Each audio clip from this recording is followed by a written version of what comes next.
यदि आपको रसिकों का संग मिल गया है, वृंदावन वास मिल गया है, तो दोष दर्शन मत करना। क्यों? यहां अगर हमें दोष दिखाई दे रहा तभी तो हम दोष दर्शन करते हैं। तो कह रहे हैं वृंदावनस्थेष्वप्येत्र दोषा नारोपयन्ति स्थिर जंगमेषु आनंदमूर्ति स्वपराधीनस् ते श्री राधिका माधवयो कथम स्युः। जो श्री जी की कृपा से वृंदावन आया, वृंदावन धाम में भले 1-2 दिन ही वास किया, उसको चाहिए कि अपनी दृष्टि बचावे।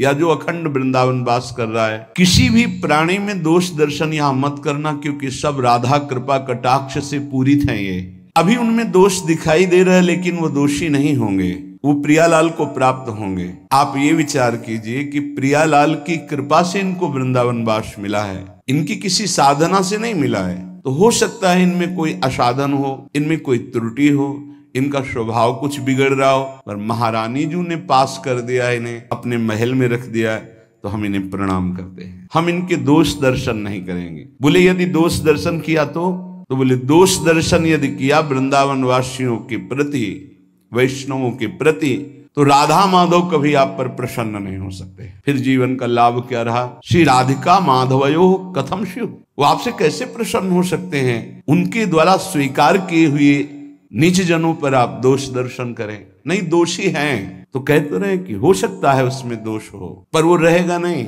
उसका दोष नष्ट हो जाएगा, क्योंकि प्रियालाल ने स्वीकार किया है। इसीलिए गीता में श्री भगवान जी ने कहा है अपिचेत सुदुराचारो भजते माम अनन्य भाग साधुरिव समंतव्य सम्यक व्यवसिता हिस्सा। वो सांगोपांग दुराचार पापाचार करता रहा है, उसके मन में एक बात आ गई कि मैं बहुत पापी हूं, सत्संग सुनकर या जैसे भी, मेरा उद्धार तो सिर्फ भगवान की करुणा से हो सकता है, और उसने अंदर से भगवान का आश्रय ले लिया। अब उसे तुम पापी नहीं कह सकते हो। भगवान कह रहे हैं साधुरिव समंतव्य, अब उसे साधु मानो।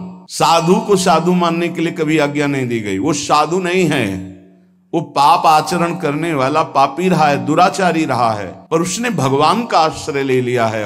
अब भगवान कह रहे हैं करो सद्य ते साधु समाना, मैं साधु बनाऊंगा। अब वो साम दाम और दंड भेद से सीधे रास्ते लाऊं, नकली से बनाऊं असली, भगत मेरे मुकुटमणि। भगवान की विशुद्ध कृपा होती है। ये अनंत जन्मों के ऐसे दुर्वासनाएं परत की परत छुपी हुई कि साधन भजन करते हुए भी वो निकलती रहती हैं। अगर जरा संग हो जाए अंदर की वासना का, तो हमको कहीं न कहीं आसक्त कर देती है। बड़े कृपालु हैं, वो हमारी चूक को न देख करके वो करुणा करते हैं और हमें आगे बढ़ाते हैं।